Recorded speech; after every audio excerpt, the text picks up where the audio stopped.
Everyone, I'm Dana Perino, along with Kimberly Guilfoyle, Juan Williams, Jesse Waters, and Kennedy. It's 5 o'clock in New York City, and this is The 5.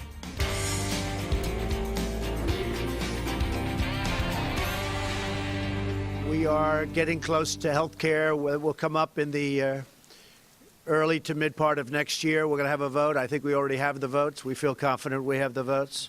I would like very much to see it be done this year. So we won't go a step further. If we get it done, that's a great achievement. But don't forget, it took years for the Reagan administration to get taxes done. I've been here for 9 months, a little more than 9 months. We need a wall in this country. You know it. I know it. Everybody knows it. We have to have a wall. It was a display only President Trump could put on. This afternoon, the president holding an impromptu press conference with Mitch McConnell, taking about 40 questions in just over 30 minutes. As you saw there, Mr. Trump insisting he will get through his agenda. He and the Senate Majority Leader, Mitch McConnell, spoke to reporters in the Rose Garden after their White House meeting. The two insisting there is no bad blood following some contentious moments between them after the GOP failed to pass an Obamacare repeal. Our relationship with this gentleman is outstanding, has been outstanding. We are working very hard to get the tax cuts. We will continue to work hard to get the health care completed. I'm going to be surprising some people with an economic development bill later on, but I haven't even told Mitch because I want to focus on tax cuts and some other things right now. We have the same agenda. We've been friends and acquaintances for a long time. We talk frequently. We don't give you a readout every time we have a conversation, but frequently we talk on the weekends about the issues that are before us. Contrary to what some of you may have reported, we're together totally on this agenda to move America forward. All right, Jesse, that was some very serious public display of affection between the president and the majority leader, saying that they actually do get along and that they have an agenda and that maybe they're going to praise in public and criticize in private. Well, they're best friends for now until McConnell blows it, then Trump's going to set him on fire. But I think today, symbolically, that was a real show of force for the Democrats. They showed that they are together and united, and they have Republicans. To the Democrats. Oh, to the Democrats. Yeah, they're showing the Democrats they are united, they are strong, they have the majority, and they're going to keep the majority. This is also a rallying cry for the Republicans. They need to get their in gear or else they're going to be toast in the midterms, and also really shows the media totally under control. He's got this. You know, you can tell Trump's in mid-season form here by how crisp the hand gestures are. When they're crisp and they're energetic and he takes lots of questions, you know he's feeling good about himself. I think he played all the hits. He bragged about the Electoral College victory. He dared Hillary to run again. He bashed President Obama. He took credit for the great stock market. The only thing we didn't get was a nickname for McConnell. I would have liked to have seen that, maybe Mighty Mitch, Eminem, some suggestions. But I think he's a closer, the president. He's a fourth quarter guy. It's crunch time. He knows it. The year's almost out. He's all in on tax reform. He's going to punt DACA probably, may even punt the border wall funding, is going to punt Obamacare, but he must get tax reform done or it's over. Juan, unlike some White House press briefings where the same question is asked over and over again to try to drill down, there wasn't necessarily an order to this press conference. I kind of liked it for how chaotic it seemed on the press's side, not on the president's side. But the press, they were so hungry to ask questions. And he covered a whole range of topics from judges. He says he's going to have an economic development plan that he announces soon. He said they have the votes right now for health care reform, but they're going to wait a little while. He talked about Cuba. He talked about the tax reform piece, as Jesse mentioned, but also was able to talk about the fact that he will have an opiate announcement. We've been waiting on the national emergency for opiate addiction. And he says these things take time. So everybody has been asking where my paperwork is. And just so you understand, it takes a little bit of time for the government to do that. So I don't know really what mid-season fighting form is, but I think I get the gist. Right there. I think I get the gist. What did you think? Well, I think this is this reminds me what happened on Friday when the Chief of Staff, John Kelly, was sent out. And now we have Mitch McConnell sent out. A lot of this is about what's going on behind the scenes, which is there's a civil war raging. I mean, Steve Bannon, the president's former top political advisor, said he's got a war on the GOP establishment. What does he mean by that? He's talking about Congress. He's saying that the Congress is made up of establishment Republicans who are not backing this president, and he wants their support. And therefore, Bannon is going about trying to throw out Republicans that he considers insufficiently Trump backers.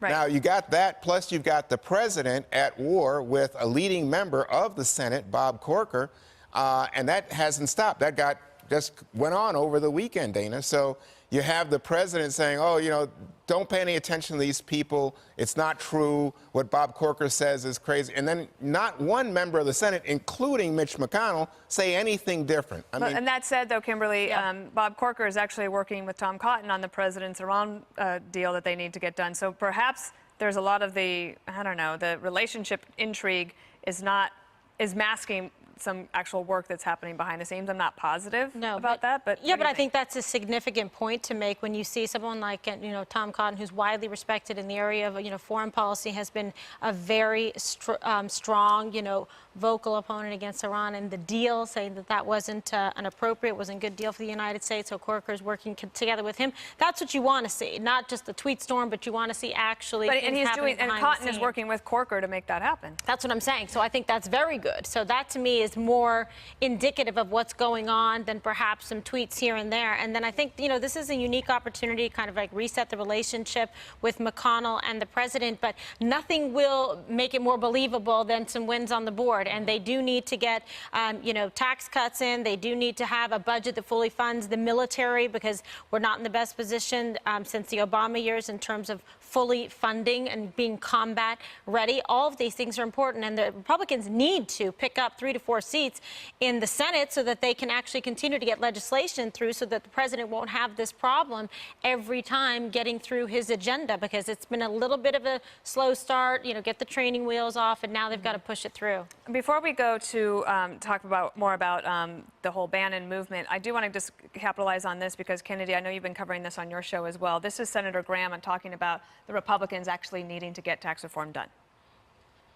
Mitch McConnell's not our problem. Our problem is that we promised to repeal and replace Obamacare, and we failed. We promised to cut taxes, and we've yet to do it.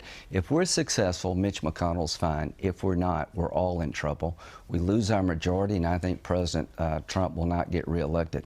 I'm not sure if I believe that people would, even if tax reform were to fail, that all of a sudden they're going to try to elect Democrats because they think that their economic condition would be better. No, but I think what Steve Bannon is hoping is that they elect different kinds of Republicans. Because, you know, the way Steve Bannon sees it, the Republican Party has to change. And there are ineffective people like Mitch McConnell in Washington, D.C., who are happy being complacent and making excuses like, you know, Congress can't be put on a timeline with excessive expectations. But also, if you look at Mitch McConnell today, he looked like a hostage. You know, you're someone who's being attacked. Hostage video. Yeah, by Steve Bannon, who's going after him in as direct terms as you can possibly make.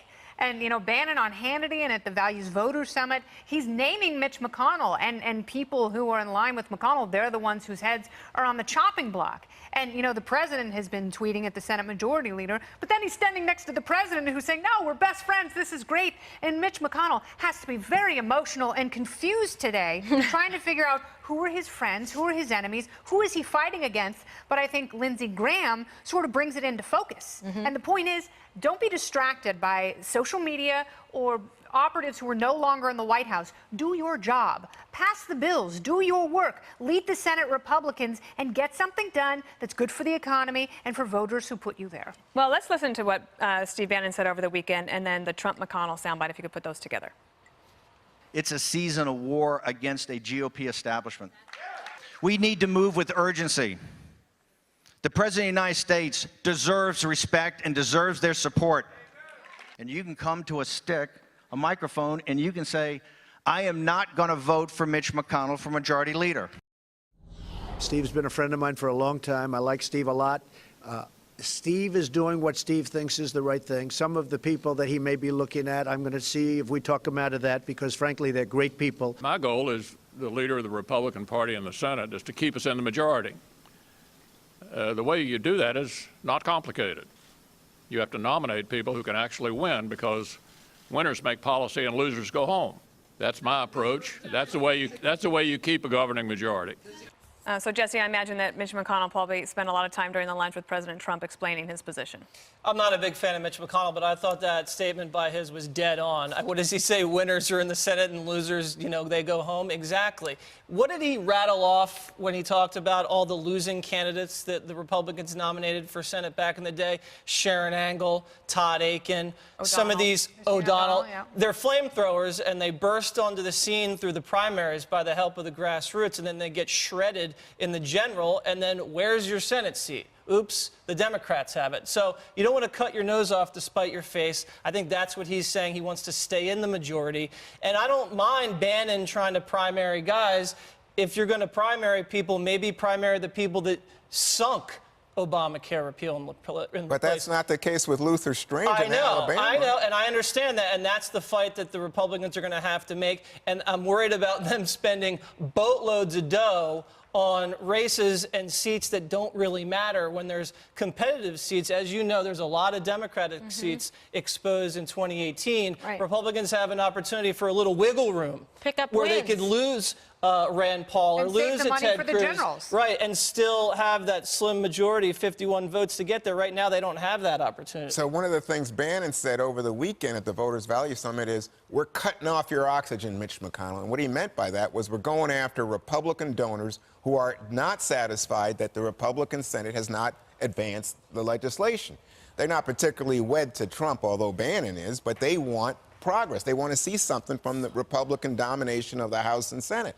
Well, the idea that you go to Mitch McConnell, who said today his job is to keep a Republican majority, and say, I'm cutting off your oxygen, boy, that's a existential threat. But it'll be interesting to see if President Trump can bridge these two worlds and for how long he can do it. Can he keep the Bannons happy? Can he keep the McConnells happy so that he can keep his majority to try to get his agenda through? That's actually the toughest part, but that's I think Bannon is going to run his game. He's been on the inside. He's made his list of who he thinks needs to go, and I think sadly, even if McConnell puts up these wins, I think he's going to probably try to take him and others out. And we've seen what happens when Bannon has an idea that isn't in accord with the president, i.e. Luther Strange. He's going to go his way.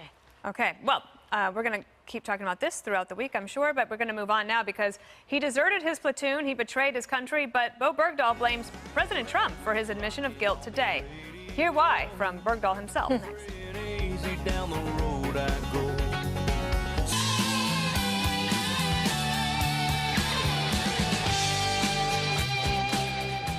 3 years ago, President Obama celebrated his decision to swap 5 Islamic terrorists for a U.S. Army deserter.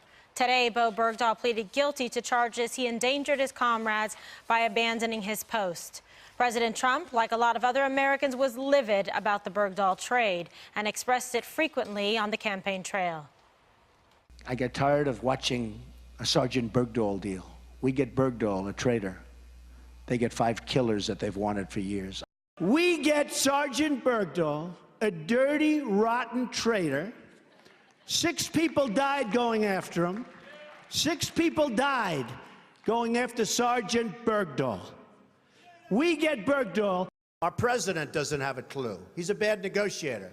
He's the one that did Bergdahl. We get Bergdahl. They get 5 killer terrorists that everybody wanted over there. Bergdahl's the traitor, but he blames President Trump for his guilty plea, claiming he would have never gotten a fair trial. We may as well go back to kangaroo courts and lynch mobs that got what they wanted. The people who are to the point of saying, yeah, just shoot them, you can never convince those people to change their minds. He also hit back at allegations he wanted to join the Taliban, calling the accusations insulting. Can you believe it? 3 years ago, Jesse, I remember covering this story so many nights. So now, people are seeing, in fact, that justice was done. Justice was served, although the sentencing remains. That's right. I mean, I'm glad we got Bergdahl back, but Obama lied about it and then blew the swap. Remember them, and it was Rice who said that he served with honor and distinction. That was a lie. And then we get one guy back for 5 Taliban commanders. It's kind of like the Iran deal. The president just got snookered. And where are these 5 Taliban commanders? We're supposed to be watching them. I don't even believe that's actually the case. Well, they're all missing. Yeah, they're all missing somewhere. They're probably back on the battlefield. No, and we know that 3 of them tried to reconnect with the Taliban. Yeah, so that sounds about right for an Obama deal. Apparently, ABC says 2 men were injured. searching for Bergdahl. I've seen reports where up to 5 men died as a result of the search for Bergdahl. The father, remember the press conference with the long beard? He was speaking Arabic in the Rose Garden. That was weird. The platoon was very upset by this. Remember, they were on Megyn Kelly's show and said that this guy was not a hero. In fact, he converted to Islam, and he was not going out to tell a U.S. commander that the lack of discipline in his platoon was worrisome. That was a lie. They said he wanted to try to talk to the Taliban. That was probably a defense tactic for, PR reasons. But to be honest, when I went to Idaho and I investigated some of the neighbors and some of the friends, the guy's a naive kid. He's kind of a lost in the woods, pie in the sky dreamer. I don't think he had evil intentions, but I think what he did, he deserted, and I think he deserves justice. All right, Kennedy said that he had tried like 12 to 15 times. He escaped, but he was put back in and kept in this like dark cave-like thing. I mean, where's justice here? Is it going to be in the form of an increased sentence? There are some that say, well, being held in a Taliban prison for 5 years should be justice enough, and having the felony conviction.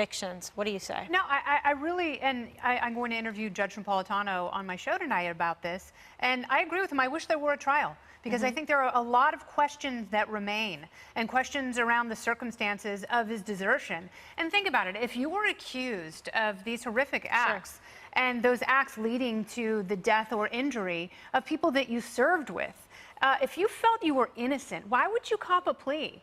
And if you really felt that you were innocent, and there was so much writing on this verdict and so many powerful forces against you, why wouldn't you take that opportunity to stand up for yourself? Right. And that's why I don't buy his BS little interview, and I think he might have a screw loose. I think this guy might have been mentally unstable from the get-go. And, maybe he should have been weeded out of the process before, but unfortunately, with people like that, sometimes it's too late before you realize the full extent of their mental impairment. Having said that, though, I wish we had more answers, and I wish we knew what led to some of those statements by Susan Rice. Yeah, well, I think the military certainly has some of them, but he had the opportunity to go for a trial, Dana. He opted to go in front of a military judge, take the plea, take his chances. Hopefully, he was thinking in the interest of getting, a reduced sentence or something like that. I'm imagining that that's probably what his lawyers recommended to him, and he probably trusted them.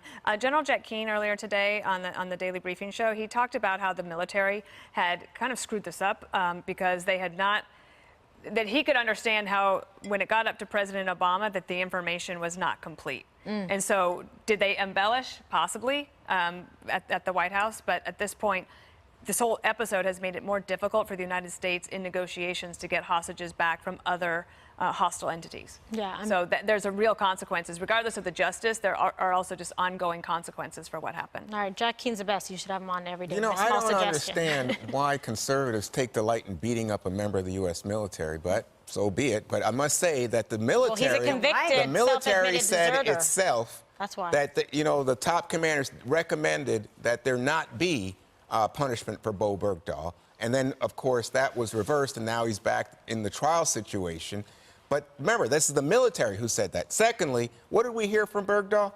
He was in a cage, held in a cage for 4 to 5 years, tried to escape twice, and by the military's own account, he was badly tortured, like the torture that people went through in terms of POWs during Vietnam.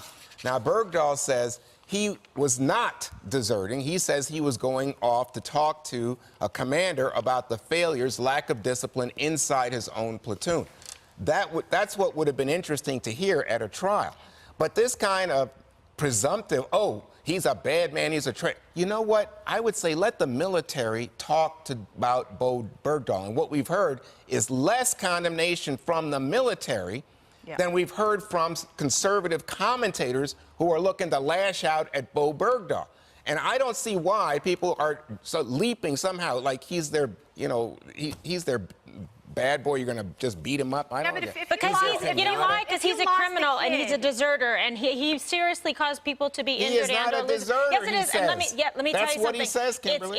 It's in the records from the court and in the pretrial rulings where the judge didn't allow him and his little whining butt to say, blame President Trump, I can't get a fair trial. Did the President of the United States and the judge, say that he should be shot? It was ruled inadmissible No, he in was court. campaigning. He wasn't Yeah. president. Oh, and let me tell you So something. he said, the man that's now President of the United States, the Commander-in-Chief, said that Bo Bergdahl should be shot. And the Well, judge Obama weighed in on so many cases. Oh, my Trayvon, God. Get out of IRS, here. That is Fast not- and Furious. Yeah. He did the exact same thing, stop. except the difference, the military? Obama was president. when Okay, he said but it. Juan, let me ask you this. What about the 5 Taliban members who were exchanged for him? How many deaths will they be responsible for? Oh, let me just say, when we send our men and women off to fight, we have an obligation to bring them home. Unless they're in Benghazi. Well, fine. I don't care where they are, but they're our people. And he's we been have brought a home. contract the with Obama our fighting administration people. He's been brought was home. very selective Yeah. with rescuing people in danger. All right, well, he's been brought home, and now he's going to serve justice and pay for what he did, and that's why the judge allowed all the evidence admissible about the people that were injured and hurt, including British soldiers trying to look for this guy, deserter. Coming up, Jimmy Kimmel may have alienated Republican viewers with his show, and, well, simply he doesn't care. Hear from him next.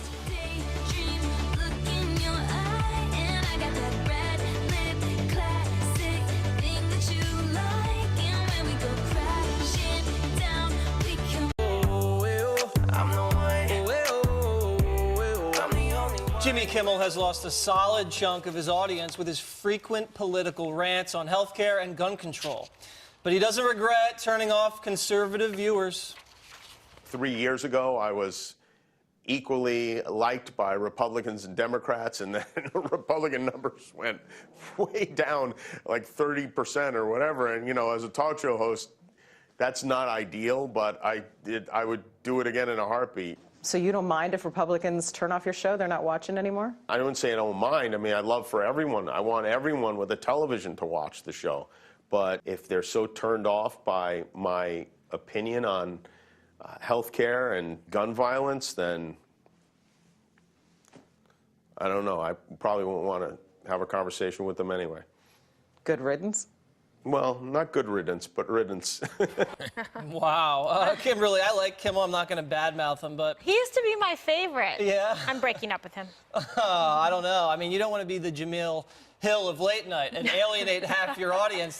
Does he run a risk of doing that? Yeah, you know, I usually find him to be a person of good humor. And I just felt like it was sort of a little bit unsportsmanlike. You should be like, you know what? I let people have their opinions. We welcome everyone, you know, to express diversity of ideas and thoughts and jokes, and hope you, like, give my show a chance. Something nice. I would have preferred. That's right. And Juan, his ratings, you think he's currently 3rd?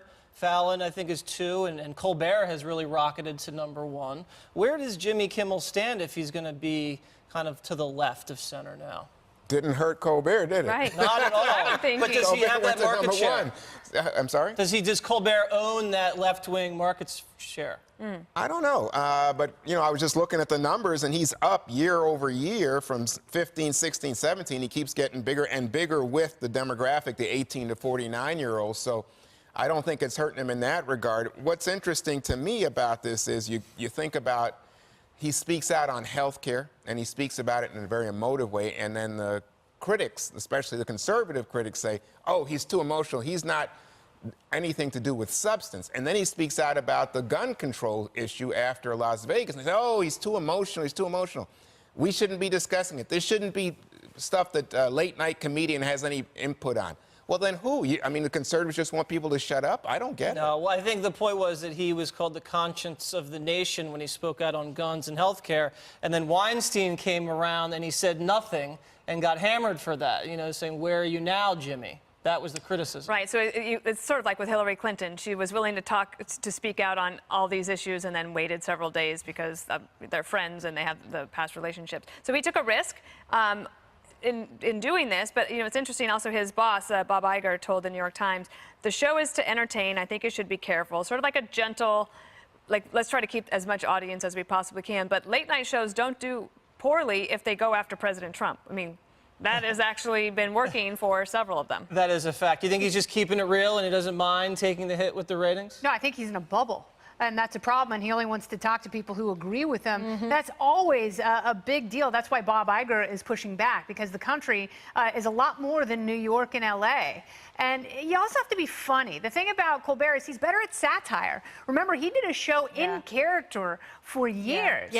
Jimmy Kimmel isn't quite as adept. In Saturday Night Live, a lot is forgiven ideologically from conservatives if they actually laugh about stuff. The other problem is if you slap half of your audience, you got to be careful, because in this political environment, they may not come back to you. Pendulum swing. Yep, and you got to be funny. All right, coming up, Colin Kaepernick won't go away without a fight. He's now taking on the NFL. Up next.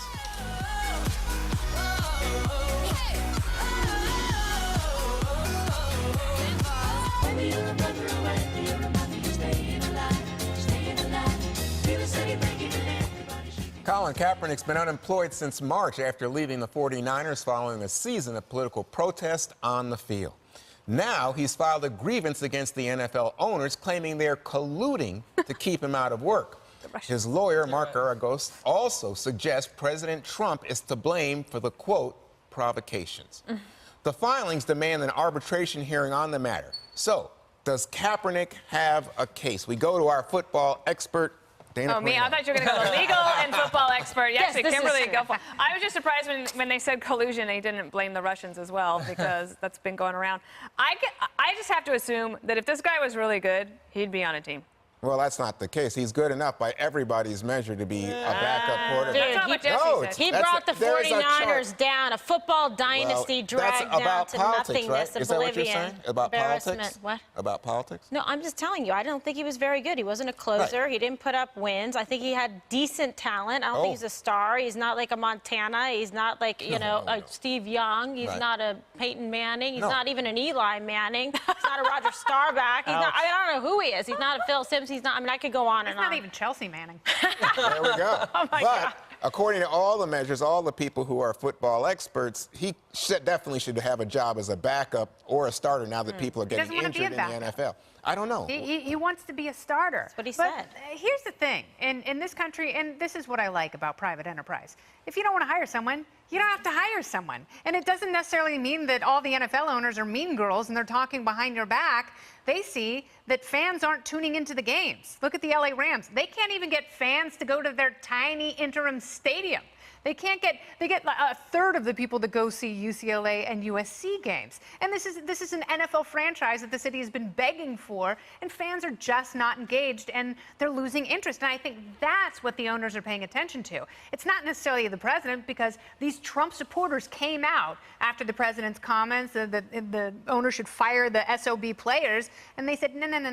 You don't tell us what to do. But then, now, of course, they're meeting tomorrow to figure out what to do about the anthem protests. Right. But I think if Colin Kaepernick chews up that much oxygen and space in the conversation, you don't have any obligation to hire someone who's a so-so quarterback. All right, so let's take a look at Hillary Clinton's take on Colin Kaepernick. Oh, my God. So you have to resist what are very clear, what we call dog whistles to that base. That's what the black athletes kneeling was about. That was not against our anthem or our flag. That was actually, kneeling is a reverent position. It was to demonstrate in a peaceful way against racism and injustice in our criminal system. I think it would be a grave error for Democrats to recede from those fights. And so therefore we have to stand up, fight back, resist. All right, and to give you the full polarized flavor of this, here's Donald Trump today. Plenty of time to do knees, and there's plenty of time to do lots of other things. But when you take a knee, well, that's why she lost the election. I mean, honestly, it's that thinking, that is the reason she lost the election. You're disrespecting our flag, and you're disrespecting our country. It is very disrespectful to our country when they take a knee during the national anthem, number one. Number two, the people of our country are very angry at the NFL. All you have to do is look at their ratings and look at their stadiums. So, Jesse, yes, you see a totally polarized presentation. Oh, it's disrespect for the anthem and the flag versus, oh, no, it's about the police brutality and treatment of blacks by the police, according to Hillary Clinton. Well, all I know is Hillary siding with the kneelers is the kiss of death. I mean, the woman is a day late, a dollar short, and how corny is she, too? Trump's and how many electoral college votes? Yeah, exactly. You know, who is she to lecture us on errors? I mean, we all know what happened, Hillary. So she's just the kiss of death for this thing. And going back to KG's point, this guy's talent does not outweigh the PR hit a team would take if you bring him on. He was 2-10 as a starter last year. I think he averaged only 187 yards in the air passing, under 60% completion rate. He's not that good. And the lawsuit is a Hail Mary. You like that one? There's no chance this thing goes through. It's not illegal to not hire someone you don't like. Right. And he's got to show all this evidence that there's collusion between multiple teams. I don't see it happening. It's going to go to arbitration, and these guys going to lose. Well, if he wins, he wins big. Well, he does win big. Well, Garagos wins really big. Yeah. Exactly. All right. Garagos make last year's salary. He'll find Next a way. up, more bombshell developments in the Harvey Weinstein scandal. Right back with it. Yay, Juan!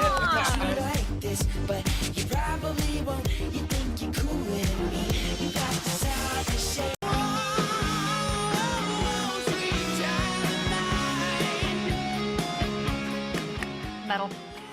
As the list of women accusing Harvey Weinstein grows, his own flesh and blood is publicly turning on him. In an explosive new interview, business partner and brother Bob Weinstein says Harvey, quote, took out the emptiness inside of him in so many sick and depraved ways, it's inexcusable. No bleeping way was I aware that that was the type of predator that he was. I divorced my brother 5 years ago. I'm ashamed that he is my brother, to be honest. Wow. Today, the Weinstein Company announced it is in negotiations to sell part or all of its assets to Colony Capital. Meanwhile, TMZ reporting the disgraced movie mogul is expected to challenge his firing at a board meeting tomorrow. So, Kimberly, what kind of case does Harvey Weinstein have against the company? What kind of agreement did they have about these suits? So many of them that he had paid out over the years. He's actually in a better position than people think, right? They did the right thing for them, you know, from a public perspective and a PR perspective to say we've put him out, et cetera, right? Like the Academy did and like they did in Britain. However, they already had advance notice about this and let him put together in his contract that if for any of these allegations would come forward, as long as he indemnified the company and made them whole from a financial perspective in terms of settlements or anything like that, that he was able to keep his job and retain it. Now, not being privy to all of their, you know, financial records and contracts and whatnot and previous incidents that they're aware of that they've documented, I think it's kind of fascinating. Maybe he'll be able to work out a settlement with them, something of that nature. But let's be honest, if he were to be involved and at the helm in any way, it is just like, you know, financial death spiral for the company. So their best bet is, I think, and they've been advised, I'm sure, to go ahead and sell off and, you know, get what they can now for the company because they're really crippled going forward trying to do some business. Yeah, and even Juan, his wife's company, Marquesa, is having a tough time PR-wise, and a number of staffers are circulating resumes, reportedly trying to leave the company because of its association. And she's already said that she's left her husband. Right? Yeah, so, and you get, I mean, it's very real what Kimberly's saying, because you have Disney, you have Apple, Amazon, all pulling away from projects. Lin-Manuel Miranda says that In the Heights apparently is owned by the company, wants out. So I think that it's at this point, the question is, can the company survive the damage? So he might go in there and say, oh, well, you guys knew something was going on, but from what the brother said, they had no idea of the extent of the predatory behavior, and now the PR damage is so substantial that it threatens the existence of the company. Well, it'd be interesting to see if his legal trouble in some of these cases that Scotland Yard and the NYPD, in addition to other law enforcement agencies, are looking into. But comedically, Jesse, there has been an interesting reaction. It's either silence or comedians are having to apologize, like James Corden, who told this joke. Right here in LA, it's so beautiful. Harvey Weinstein has already asked tonight up to his hotel to give him a massage. It has been weird this week, though, hasn't it? Watching Harvey Weinstein in hot water. Ask any of the women who watched him take a bath. It's weird watching Harvey Weinstein in hot water. Wow. Yeah, Corden had to apologize. It's like a bad Hollywood script. They're already apologizing for rape jokes. The brother is saying, oh, I barely knew Harvey. I divorced my brother. I think they're getting a cash infusion from Wall Street. The Clinton Foundation, I think, is keeping $250,000 from Weinstein because Allegedly, Weinstein paid off some of Bill's legal fees during the Lewinsky affair. That was the allegation, so it's a mess. What's probably going to happen is Hollywood's going to make a movie about the Weinstein crime saga. Then everyone's going to get awards, and then they're going to congratulate themselves at the award show. Who plays Harvey? I don't know. I don't know if that might be a Someone tough suggested role. Jon Favreau. Really? He would be. I don't know if he'd want that role. I don't know, man. Who knows? Could win an award. Let's not have Jesse suggest. I don't even know who Jon Favreau is, so. Leave it there. Swingers. Oh, okay.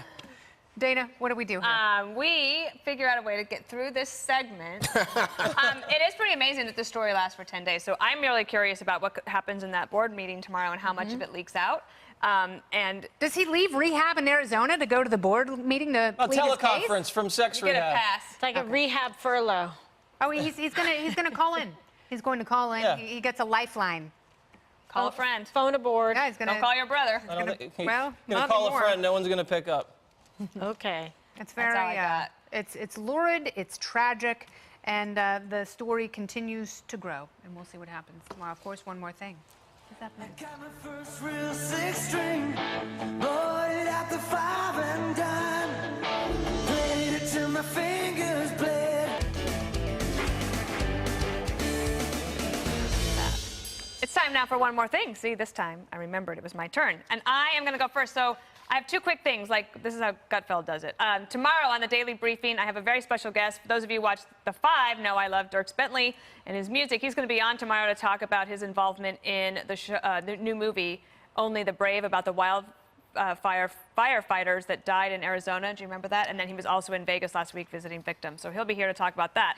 But now, my second topic. This is really great. We have a new producer on The Five named Deb Cody. She's actually been at Fox for a long time, but she's new to us at The Five, and we are so happy to be able to bring you this story. So it is Breast Cancer Awareness Month, and today we are highlighting her because she participated in her first breast cancer walk as a survivor over the weekend. She was diagnosed in October of 2015 with stage 2 invasive breast cancer. She underwent surgery, 5 months of chemotherapy, 6 weeks of daily radiation treatments, and a full year of antibody infusions. She finally finished treatment in March of this year, and over the weekend went home to Massachusetts to walk in the Making Strides American Cancer Society walk with her close family and friends. And of course, I think you just saw, that was her dog, Nick.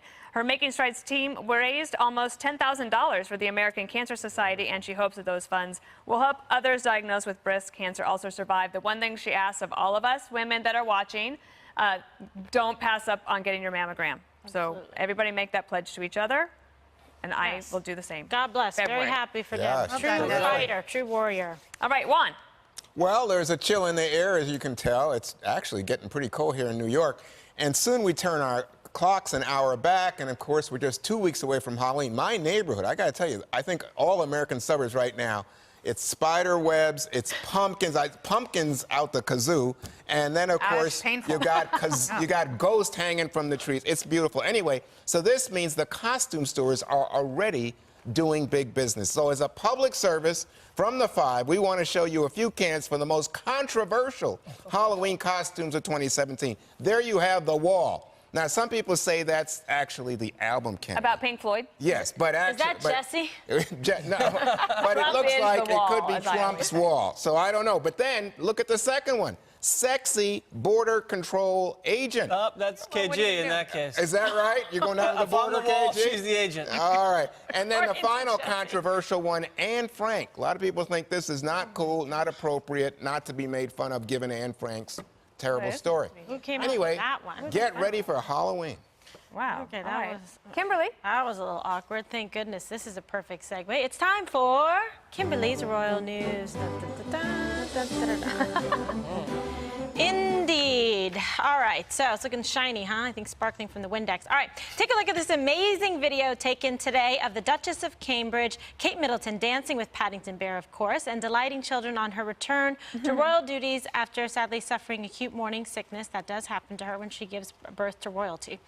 She joined her husband, Prince William, and his brother, Prince Harry, at London's Paddington Station, where they met children from charities that they support. How cute is this? That's pretty fun. Right? It's just absolutely Yeah, she's adorable. sweet. So She's I my adore her, favorite. as you can see, but I'm disrespecting with the crown. How excited are you for the return of the crown? I gotta tell you, I just love it. December 8th? That's right. Oh, I love that. Can't wait. Gotta watch it with Peter Can't because wait. he interrupts and tells you all the stuff you need to Dana know. put me onto it. Jesse is next. So Dana's been getting me into country music a little bit. It's starting to warm up a little bit. I'm kind of starting to feel it. Well, I like this new artist. Her name's Jillian Cardarelli. And she is a country music sensation who's actually named top 10 new country artists you need to know 2017 by Rolling Stone. And she's got this new single out. It's called Souvenirs. Take a listen.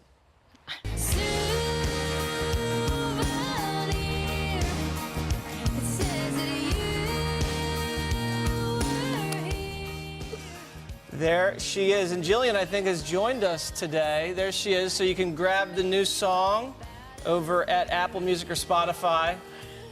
Got a great beat to it. Is it approved by I Dana? love it. I love it. And I think Travis Meadows was in that list too, right? I think so, yes. Okay, so I am paying attention to my Wave country to music. everybody. My world's expanding. I'm into country music now. We're gonna get culture to him yet. Kennedy's losing her earring, so she better I just go lost next. an earring. It's because I'm so excited about the pandas. 36 pandas born at the China Conservation Research Center in the Sichuan province. I've been there, Nice Kennedy. The most pandas they've ever seen in a year. 15 pairs of twins. They don't open their eyes until they're about 8 weeks old. They can't move around until they're 3 months. Wow. And they're cute, and they have to have some help from the zookeepers because they have a lot of inexperienced moms. Oh my Charles God. Krauthammer's What a watching because he great, loves the pandas. I hope he's getting story. better. They're All beautiful. right. So they're bringing the pandas back. Set your DVRs. Never miss an episode of The Five because who would want to miss this? Special Report is up next.